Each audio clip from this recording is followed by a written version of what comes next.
ഇന്നൊരു അടിപൊളിയായിട്ടുള്ള key chain ഉണ്ടാക്കിയല്ലോ. അപ്പോൾ ആദ്യം തന്നെ ഒരു സർക്കിളിൽ ഒരു ഹാർട്ട് കട്ട് ചെയ്തെടുക്കുക. പിന്നെ 2 ട്രാൻസ്പെറൻറ്റ് ഷീറ്റ്സ് ഇതുപോലെ ഒന്ന് കട്ട് ചെയ്തിട്ട് അതിൻ്റെ സൈഡൊക്കെ ഒന്ന് സെല്ലോ ടേപ്പ് വെച്ച് ഒട്ടിക്കുക. അപ്പോൾ അത് ഒട്ടിക്കുമ്പം പോവാത്ത രീതിയിൽ ഒട്ടിക്കണം, കാരണം ഇത് ലീക്കാവാൻ നോക്കണം. പിന്നെ അതിനകത്തോട്ട് ഞാൻ 2 ഗിൽറ്റാണ് ഇട്ട് കൊടുക്കുന്നത്. റെഡും സിൽവറും ഗിൽറ്റായിട്ട് ഇട്ട് കൊടുത്തേണേ. പിന്നെ ഞാൻ ഗ്ലൂ ആണ് ഒഴിച്ചു കൊടുത്തിട്ടുള്ളത്. ഗ്ലൂ അല്ലെങ്കിൽ ഗ്ലിസറിൻ ഒഴിച്ചു കൊടുക്കാം. ഗ്ലൂ ഒഴിക്കുമ്പോൾ അത് കളർലെസ് ആയിട്ടുള്ള ഗ്ലൂ ഒഴിക്കണം, അല്ലെങ്കിൽ ഓയിലായാലും കുഴപ്പമൊന്നുമില്ല കേട്ടോ. ഇനി നമ്മൾ നേരത്തെ കട്ട് ചെയ്തിട്ടുള്ള ആ പിങ്ക് കളർ ഹാർട്ടിലോട്ട് ഇതൊന്ന് ഒട്ടിച്ചു കൊടുക്കുക.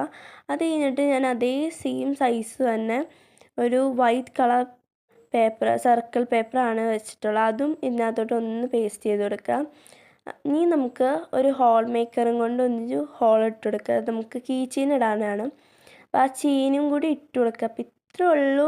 ഭയങ്കര സിമ്പിളായിട്ട് ഉണ്ടാക്കാൻ പറ്റിയ സംഭവമാണ്. പിന്നെ ഞാനൊരു ഭംഗിക്ക് വേണ്ടി എൻ്റെ കയ്യിൽ ഇന്നൊരു കവായ് സ്റ്റിക്കറിൻ്റെ അതിനകത്തൊരു റെയിൻബോ സ്റ്റിക്കർ ഒട്ടിച്ചെടുത്തു. അപ്പോൾ ഇത്രേ ഉള്ളൂ. മറക്കാതെ ലൈക്ക് ചെയ്യുക.